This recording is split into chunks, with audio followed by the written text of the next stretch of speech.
Daniel Carter had not thought about his ex-wife in weeks, at least that was what he kept telling himself.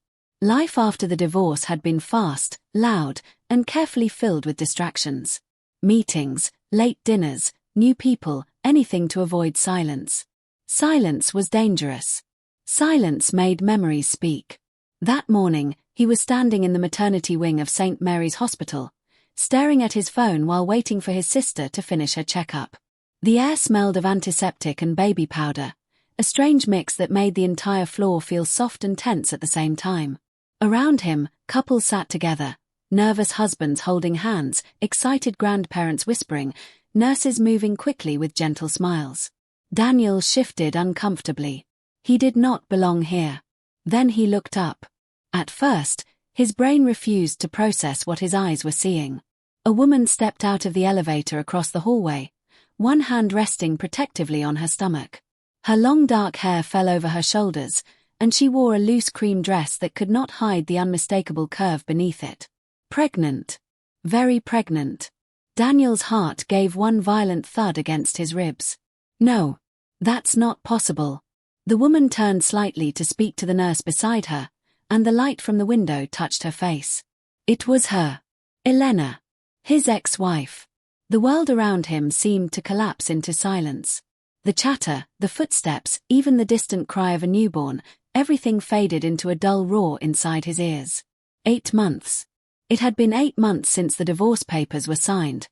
8 months since she had quietly told him she would take care of it. 8 months since he walked away believing there would be no child tying them together forever. He had convinced himself it was the only logical outcome. The clean solution. The necessary end. But now she stood barely 20 feet away, one hand on a life he had believed no longer existed. Elena laughed softly at something the nurse said, a small, warm sound that hit him harder than a slap. She looked peaceful. Not broken. Not destroyed. Not like a woman who had lost everything.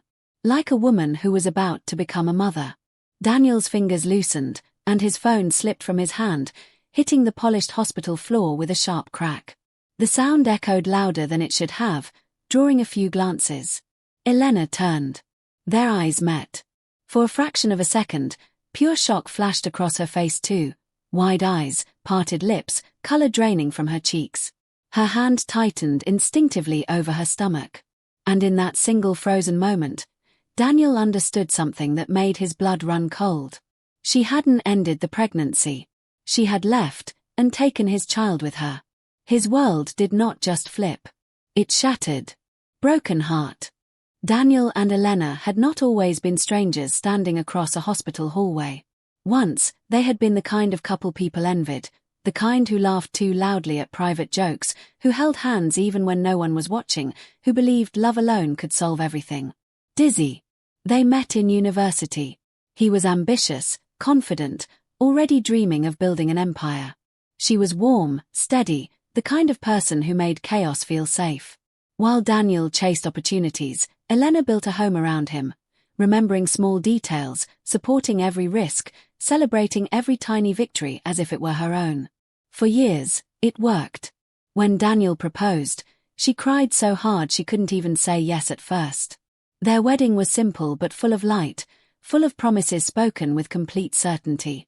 They truly believed they would grow old together. But life did not move in straight lines. As Daniel's career accelerated, his world became sharper, faster, and colder. Long nights turned into constant travel. Dinners became phone calls. Phone calls became short messages.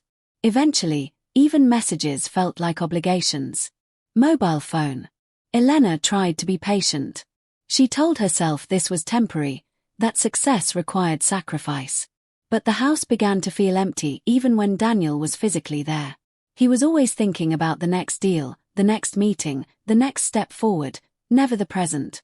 Arguments started quietly, then grew louder. "You're never here," she once said, standing in the kitchen at midnight, dinner long gone cold. "I'm doing this for us," he replied, exhausted and defensive. But us slowly turned into me. Rumors of a female colleague didn't help. Nothing was ever proven, and Daniel denied anything inappropriate, But emotional distance can feel like betrayal even without proof. Trust began to crack. Broken heart. Then, during one of the worst periods of their marriage, Elena found out she was pregnant. She had stared at the test in silence for a long time, her hands trembling, not from fear, but from hope. Maybe this would bring them back together. Maybe this would remind them of who they used to be. When she told Daniel, his reaction crushed that hope instantly. "This isn't the right time," he said, pacing the room like it was a business problem. "My company is expanding. Everything is unstable. A baby will complicate everything." Her heart sank. "It's our child, Daniel." He didn't meet her eyes. "We're already falling apart. Bringing a child into this would be irresponsible." The word irresponsible cut deeper than anger ever could. Over the following days, the discussions turned into pressure, then into insistence. He spoke about logic, timing, practicality, never about feelings. Never about love. Finally, worn down, exhausted, and painfully alone, Elena stopped arguing. "Okay," she said quietly one night, staring at the floor. "I'll take care of it." Daniel felt relief flood through him. He hugged her, thanking her for understanding, not noticing that she never hugged him back. Within weeks, the divorce papers were filed. The process was cold, efficient, almost businesslike, just like everything else Daniel handled. There were no dramatic scenes, no begging, no final attempt to save what they had built. Only signatures and silence. Ballpoint pen hash. When it was over, Elena disappeared from his life completely. She moved out, changed her number, cut contact with mutual friends. Daniel told himself she needed space to heal. More importantly, he told himself the pregnancy was gone, a painful chapter closed before it could complicate their future. He never questioned it. Because believing it was easier than facing what he had asked her to sacrifice, and what it said about the man he had become. Pensive face. Daniel did not remember crossing the hallway.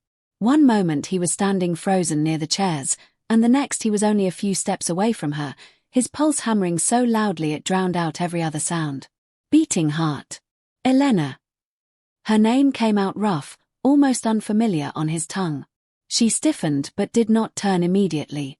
For a brief second, it looked like she might pretend she hadn't heard him. Then she slowly faced him, her expression composed. Too composed. The shock he had seen earlier was gone, replaced by a calm that felt like a wall. Up close, the truth was undeniable. Her belly was round, heavy, the fabric stretched tight across it. She was not just pregnant, she was near the end. Daniel's throat went dry. I thought. He stopped, struggling to form words that didn't sound cruel. "You said you were going to take care of it." Elena's hand rested protectively over her stomach, her fingers moving in a slow, absent circle, as if soothing the baby inside. When she spoke, her voice was quiet but steady. "I said I would handle it," she replied. "That's not an answer." His voice cracked despite his effort to control it. "Elena, this baby is mine." She met his eyes directly for the first time.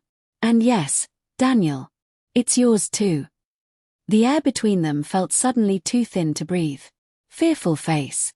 "Why didn't you tell me?" he demanded, though the question sounded weaker than he intended. She studied him for a long moment, as if deciding how much truth he deserved. When she spoke again, there was no anger, only a deep, quiet exhaustion. "Because you didn't want it." Her words landed with brutal simplicity. "You were clear," she continued softly. "You said a child would ruin everything. You said we were already falling apart. I didn't want to bring a baby into a home where it would feel unwanted." Daniel opened his mouth to protest, but nothing came out. "So I made a choice," she said. "Not to force you. Not to beg you to stay. You wanted freedom, so I gave it to you." Her gaze drifted briefly downward, her hand tightening over her stomach before she lifted her chin again. "I left quietly because I still had some dignity left," she added. "I didn't want your pity. And I didn't want a child growing up knowing it existed because its father felt obligated, broken heart." Something inside Daniel twisted painfully. "I would have. I mean, I had a right to know," he said, though even to his own ears it sounded hollow. Elena's lips curved into a faint, sad smile, not mocking, not bitter, just tired. You had the right to choose, and you did. Silence stretched between them, heavy with everything unsaid. Around them, life continued normally. Nurses walked past, a baby cried somewhere down the hall, a couple laughed softly near the window. But inside that small space, it felt like time had stopped. Hourglass with flowing sand. I didn't hide this to punish you, she said finally. I did it to survive. For the first time, Daniel noticed the faint shadows under her eyes, the subtle stiffness in her posture, the way she shifted her weight carefully as if carrying more than just physical weight. This had not been easy. None of it had been easy. I built a life for us, she continued, her voice barely above a whisper. A peaceful one. No arguments. No tension. Just love.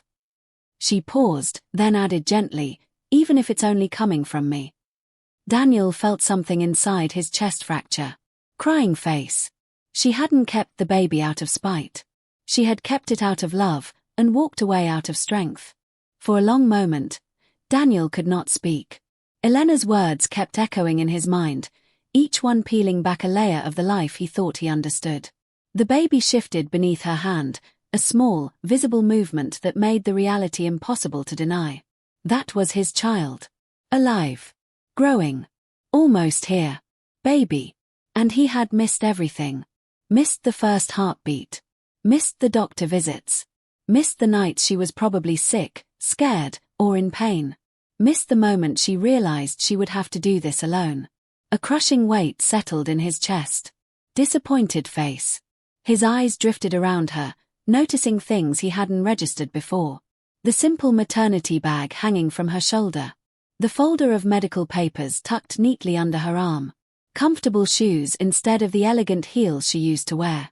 No ring on her finger, but there was a quiet confidence in the way she stood, balanced despite the heavy curve of her body.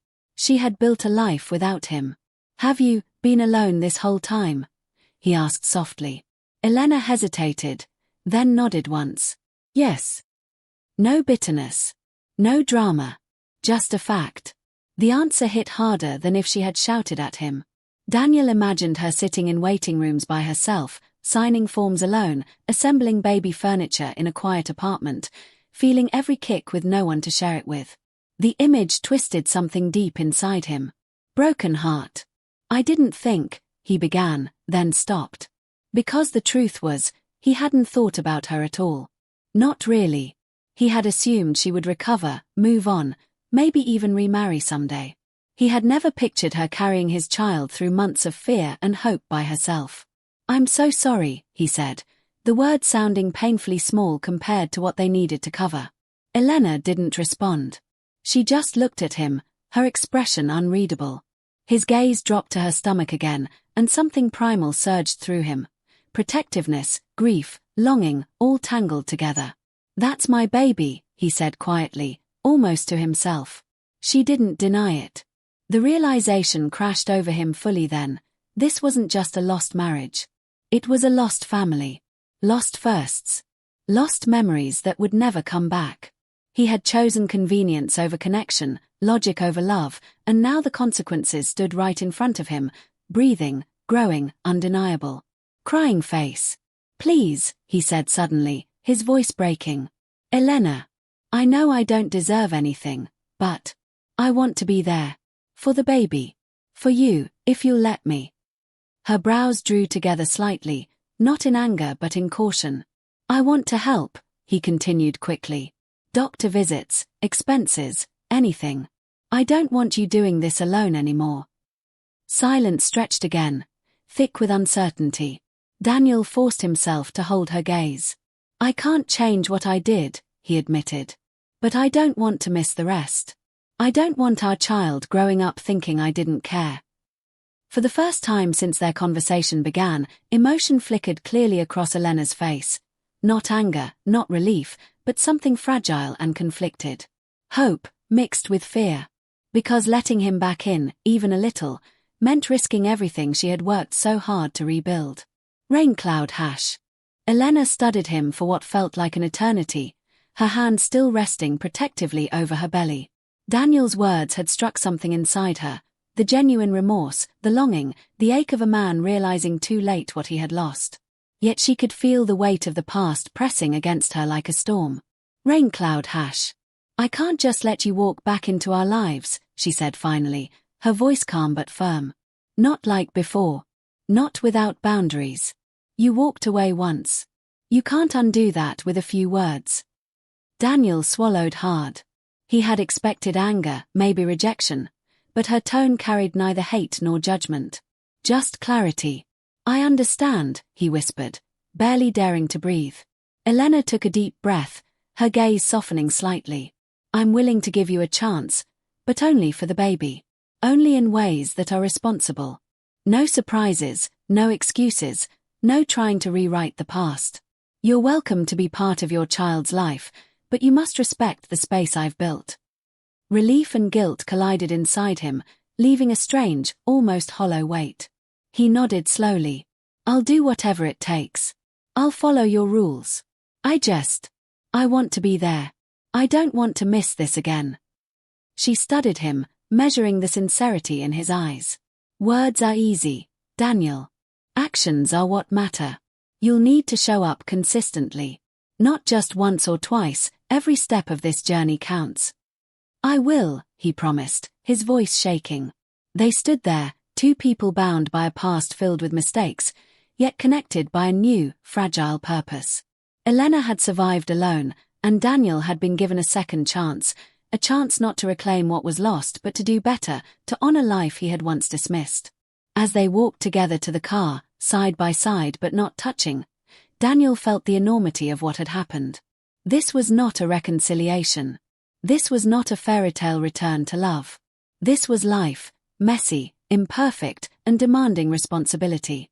He glanced at her, noticing the quiet strength in the curve of her shoulders, the calm determination in her eyes.